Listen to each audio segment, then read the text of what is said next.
kasih-Mu besar, Tuhan.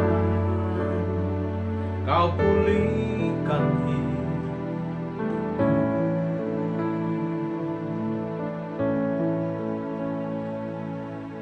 Kaulah harapanku, hidupku dalam. Terima kasih Tuhan, Kau selamatkan hidupku. Dengan apa kan ku balas segala kebaikan-Mu?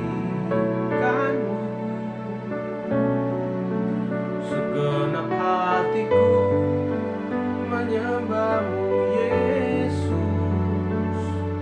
Ku bersyukur padamu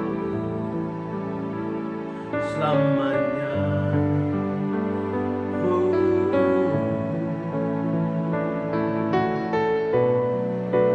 Haleluya, selamanya.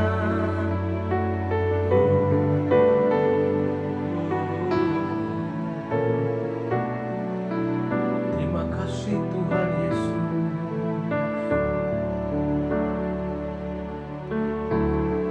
Harapanku,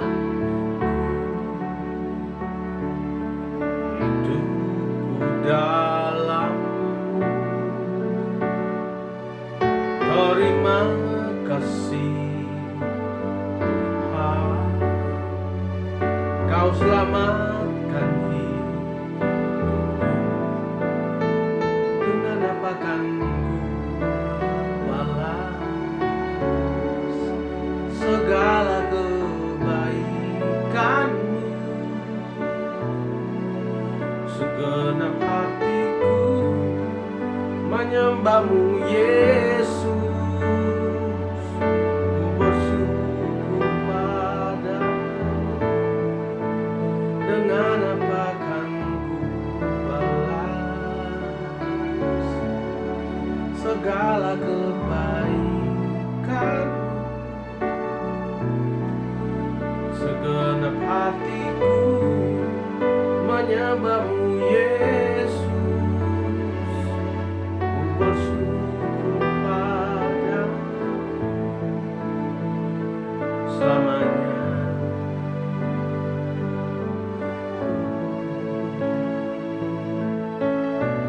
Selamanya kami bersyukur padamu, Tuhan. Haleluya,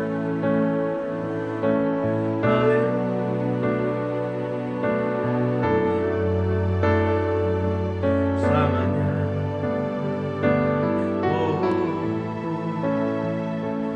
selamanya.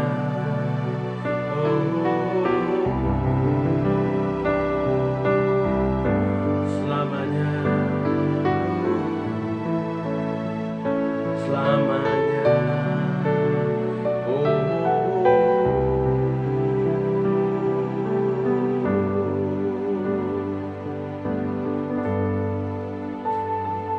Kami bersyukur kepada-Mu karena Engkau begitu baik bagi kami.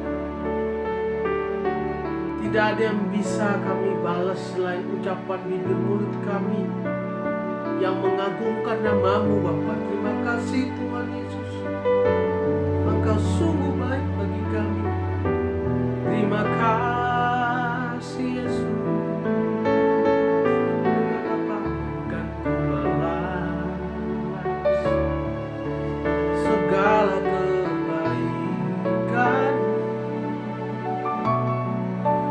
Segenap hatiku menyembah-Mu, Yesus.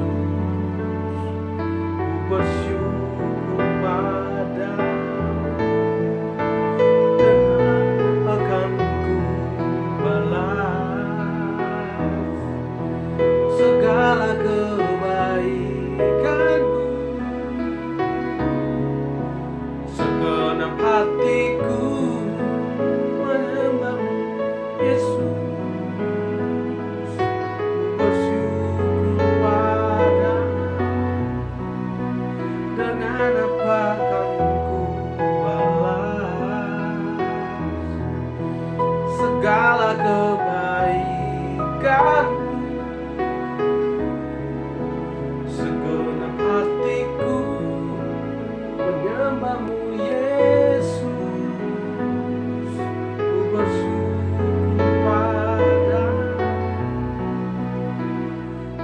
selamanya.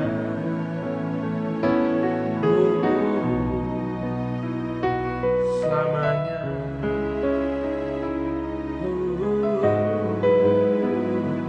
Kami bersyukur kepadamu Tuhan, Allah kami yang heran. Terima kasih Bapa, terima kasih Yesus, terima kasih Tuhan Yesus,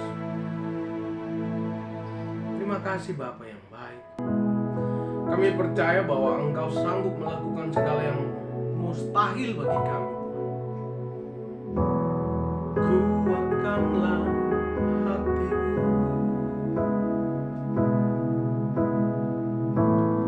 lewati setiap persoalan.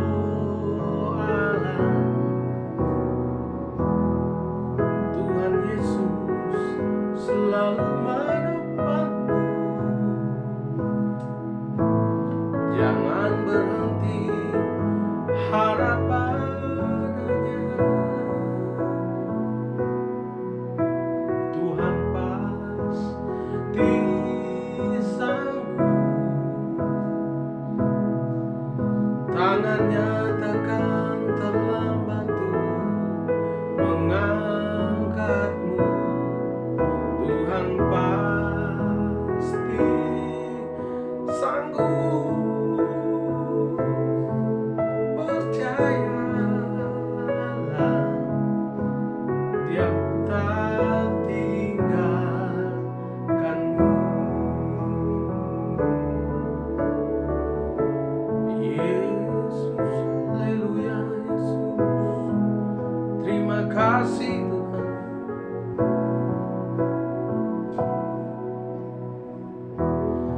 Kuatkanlah hatimu,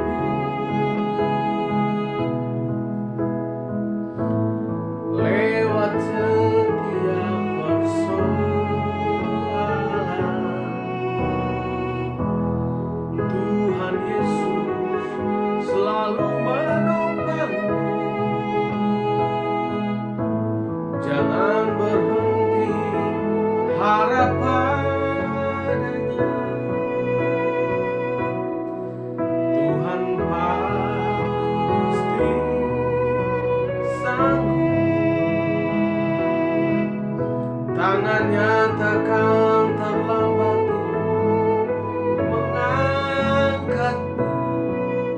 Tuhan pasti sanggup. Percayalah, Dia tak tinggalkanmu.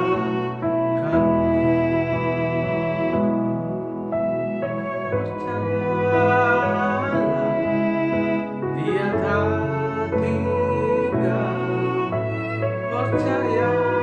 Percayalah kepadanya, Dia tak tinggalkanmu.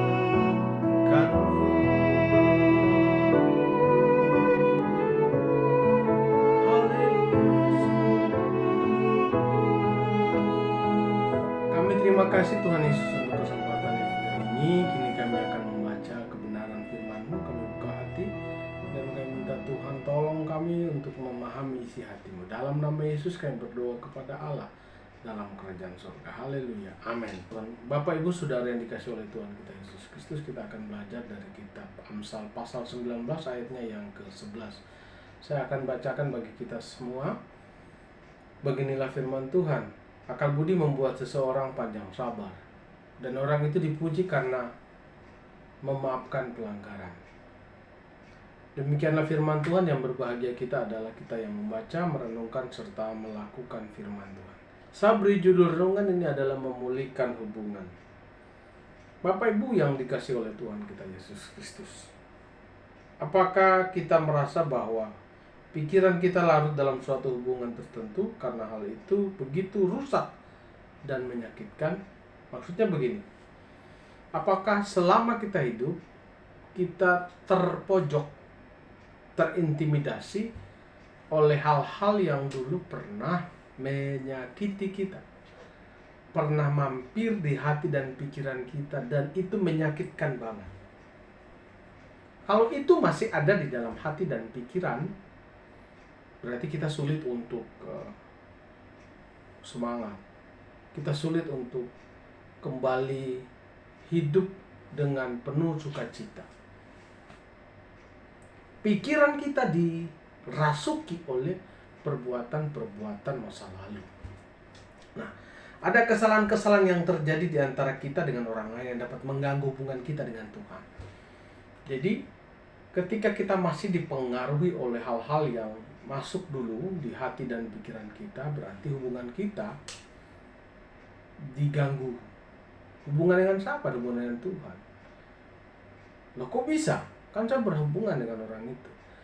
Bapak Ibu yang Tuhan Yesus kasih, Yesus berkata kalau mau datang kepadaku, harus beresin dulu kalau ada yang nyangkut di hati. Nah, itu yang saya maksudkan kalau kita diganggu oleh pikiran masa lalu. Hubungan kita dengan Tuhan terganggu. Nah, pengampunan kita di dalam Kristus telah menjamin jalan kita kepada Tuhan. Maksudnya adalah persoalan yang merusak hubungan kita dengan Tuhan, kita bereskan sekarang. Kita pulihkan hubungan kita. Loh, kok bisa, Om? Jangan sampai hubungan kita terganggu dengan Tuhan hanya karena kita menyimpan sakit hati yang berlarut-larut.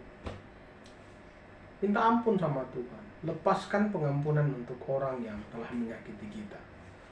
Jangan sampai kita tidak didengar oleh Tuhan karena tersimpan terus oleh masa lalu yang menyakitkan. Berdamai berarti memulihkan hubungan kita. Nah, saya menuliskan di sini bahwa berdamai itu memulihkan hubungan kita dengan Tuhan. Nah, kok bisa? Kan saya berhubungan sama dia. Yang salah kan dia. Tapi Tuhan bilang, gak ada yang perlu kita pertahankan. Gak usah kita pertahankan ego kita. Yang kita harus lakukan adalah kita berdamai. Ketika kita hidup dengan cara ini, maksudnya dengan cara berdamai, berarti kita menghormati Kristus yang telah menyelesaikan dosa kita di atas kayu salib. Jadi, pesan firman Tuhan hari ini adalah pulihkan hubungan kita dengan Tuhan dengan cara kita mengampuni orang yang bersalah kepada kita. Salomo menuliskan bahwa akal budi membuat seseorang panjang sabar, dan orang itu dipuji karena memaafkan pelanggaran. Tidak ada yang salah, tidak ada yang menang, tidak ada yang kalah kalau kita mengampuni orang yang bersalah kepada kita. Pulihkan hubungan kita dengan Tuhan lewat pengampunan yang kita berikan kepada orang yang telah menyakiti hati kita. Tuhan Yesus memberkati. Mari kita berdoa. Terima kasih Tuhan, kami telah membaca, kami telah mendengar. Kami berdoa, Tuhan tolong kami untuk memahami isi hati Tuhan. Tuhan tolong kami untuk memahami firman yang telah kami baca dan dengar. Tuhan tolong kami untuk menghidupi firman yang telah kami baca dan dengar. Terima kasih Tuhan Yesus. Dalam nama Yesus kami berdoa. Haleluya. Amin.